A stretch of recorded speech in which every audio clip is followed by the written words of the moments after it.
도반 여러분 반갑습니다. 어른들을 위한 공부방 성상원의 공사부입니다. 수요일은 경제공부방 시간입니다. 경제공부방을 여는 이유는 일단 저부터 좀 답답했었어요. 열심히 일해서 정말로 돈이 좀 모였겠구나 하고 돌아보면 돈이 하나도 없는 경우가 너무 많았어요. 네, 그래서 돈이 무언가, 그 다음에 이렇게 자본주의 사회, 정말로 정신없이 돌아가는 이 자본주의 사회에서 어떤 흐름으로 어떤 선택을 해야지 현명한 것인가에 대해서 되게 많이 고민을 했었습니다. 그래서 여러분들도 비슷한 고민을 하지 않을까 싶어서, 우리가 열심히 하는 거는 누구나 할 수 있어요. 물론 열심히 하지 않는 분도 계시죠. 근데 그분들은 열외로 칠게요. 그분들은 정말로 기본적인 것도 안 하시는 거니까요. 근데 우리가 열심히 하는데 어떤 분은 좋은 선택을 하고 어떤 분은 통찰력이 생겨서 정말 한 번 딱 선택을 했는데 그것이 정말 이 자본주의 어떤 혀를 딱 뚫고 들어가서 정말 큰 성공을 거두는 그런 분들도 있잖아요. 그래서 우리도 한번 그렇게 해보자는 의미에서 경제 공부를 해보자고 이야기하는 겁니다. 아셨죠? 이거는 순수하게 저부터 반성을 해서 같이 공부하자는 의미에서 이 섹션을 만든 겁니다. 네.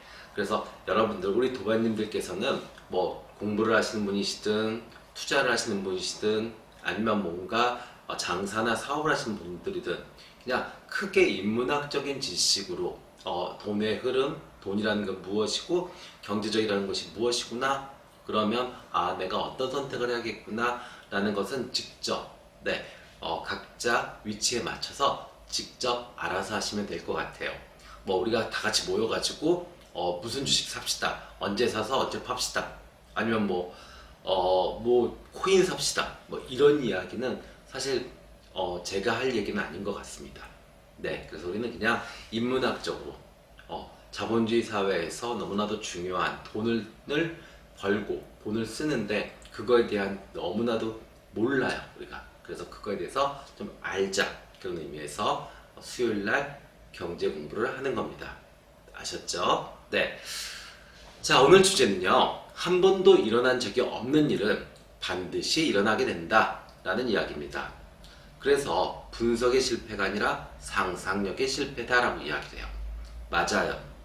자, 분석은 뭐예요? 과거의 데이터를 우리가 끌어다가 놓고 분석을 하는 거죠. 상상력은 뭐예요? 미래에 펼쳐질 일들을 우리가 상상하는 거잖아요. 그러니까 지금의 우리의 선택들은 분명히 미래지향적으로 가려면 상상은 해야죠. 상상력이 필요하죠. 허나 중요한 건 뭐예요? 분석이 바탕이 돼야 됩니다. 네, 그러니까 분석력이 충분히 돼야 이것이 상상력으로 옮겨갈 수 있어요. 그냥 상상을 한다? 그건 마치 이 음악에서 그 음계를 정확히 맞추지 못하는 실력이 변주를 하는 것과 똑같아요.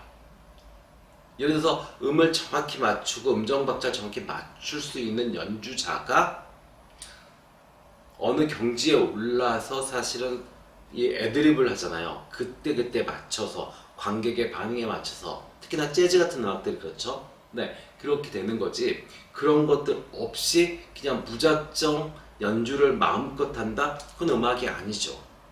그죠? 그래서 사실은 이 장에서 우리는 알아야 될 것이, 분석은 중요하다.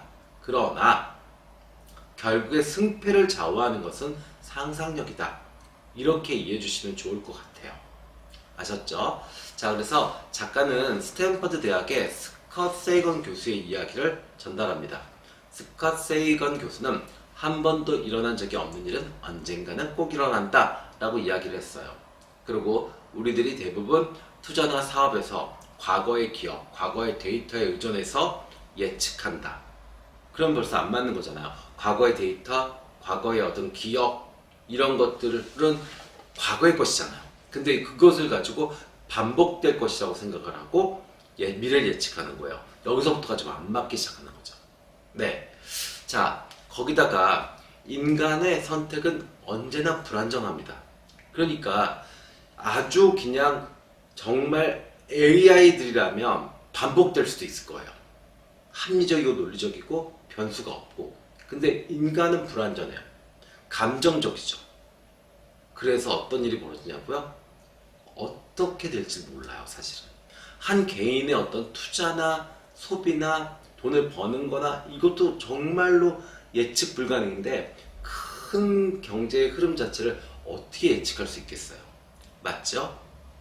자, 그 다음에 또 우리가 좀 잘못하는 부분이 뭐가 있냐면 우리는 인지를 절약하려고 해요. 우리의 뇌는요. 네. 그러니까 무슨 얘기냐면 한두 번 성공한 거 있잖아요.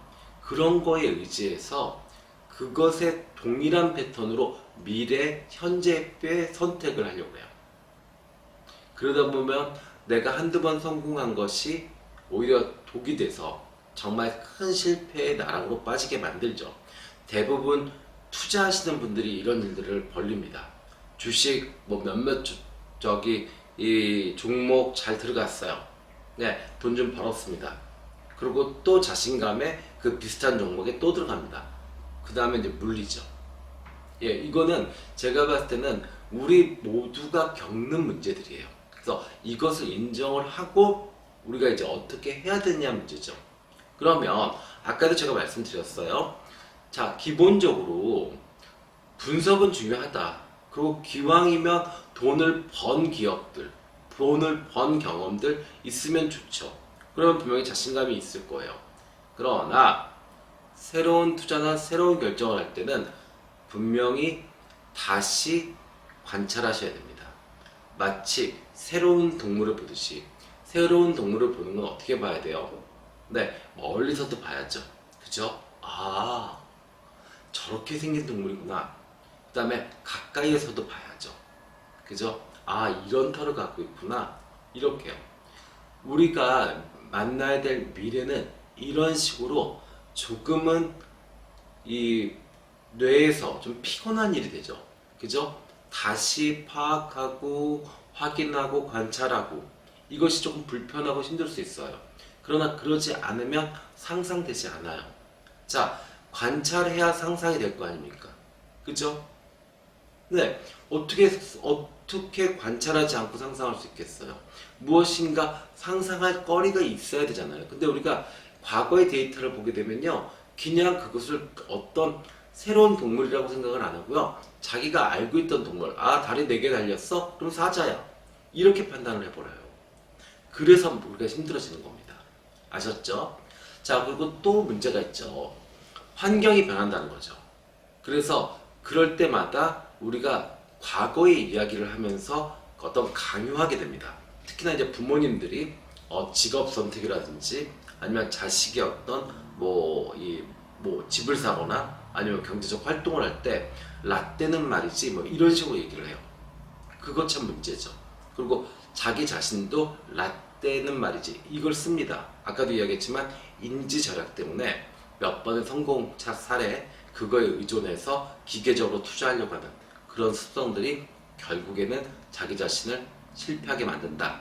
이렇게 이해하시면 좋을 것 같아요. 아셨죠?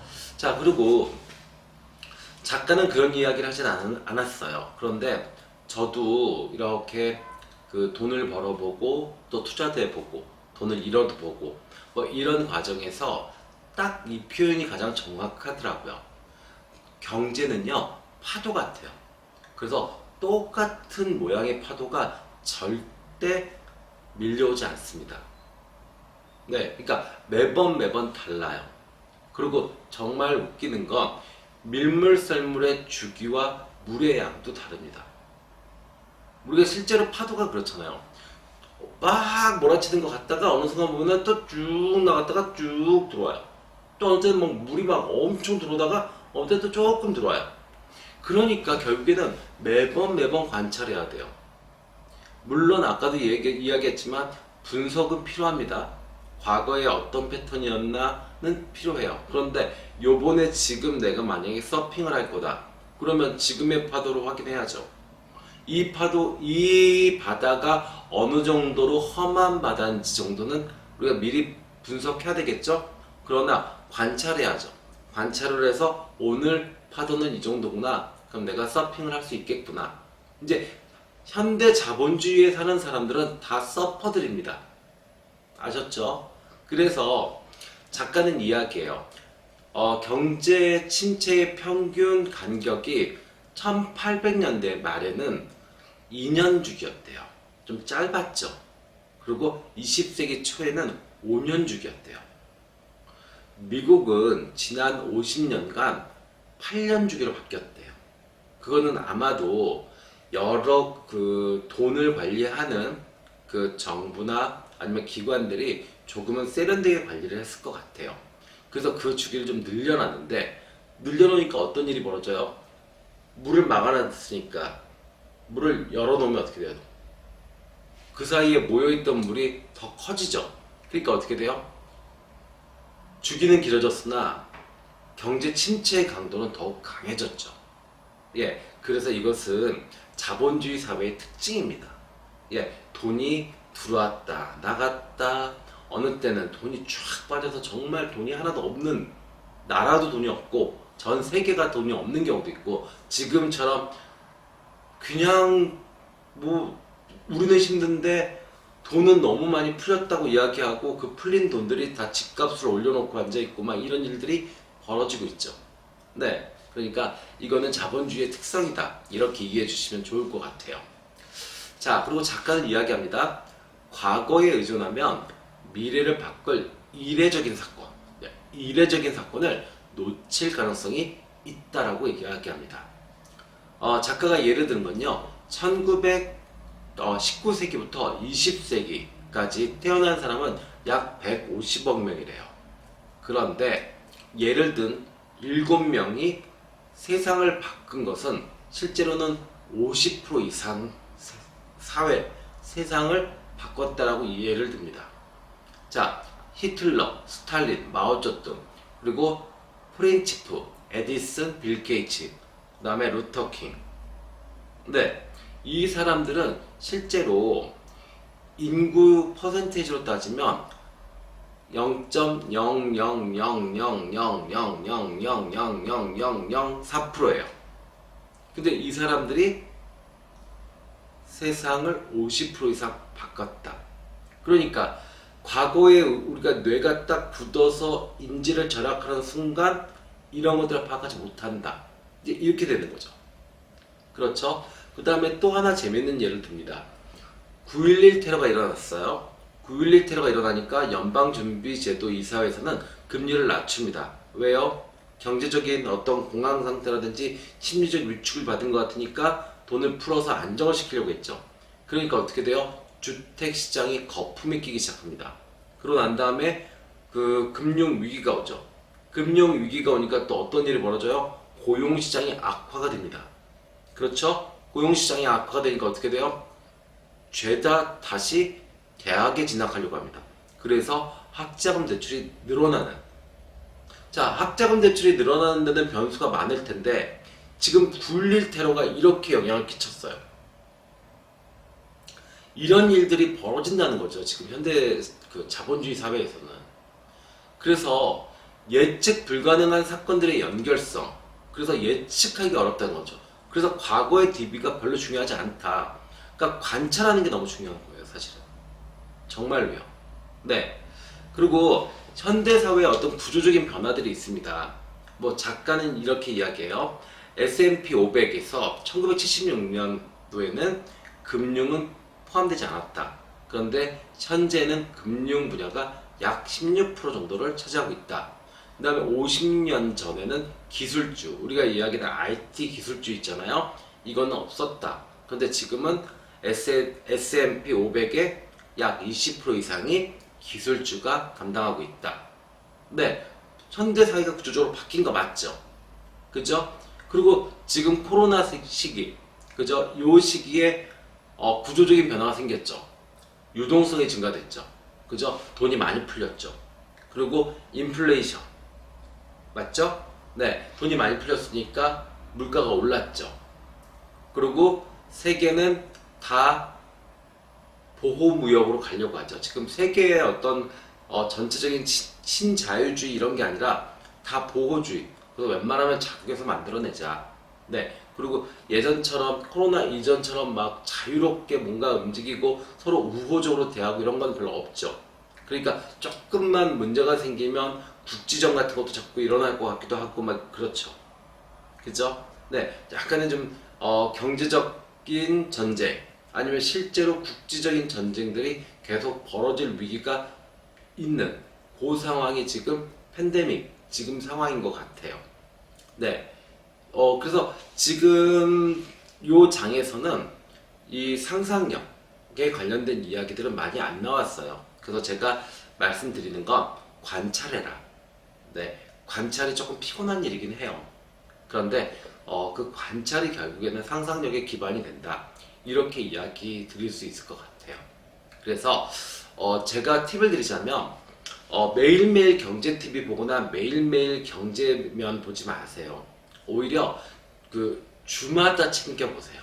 주마다 한 그 잡지, 예를 들어서 무슨 시사 저널이든 아니면 뭐 매경에서 나오는 거라든지 뉴스위크라든지 뭐 이런 잡지들을 인터넷판도 좋아요.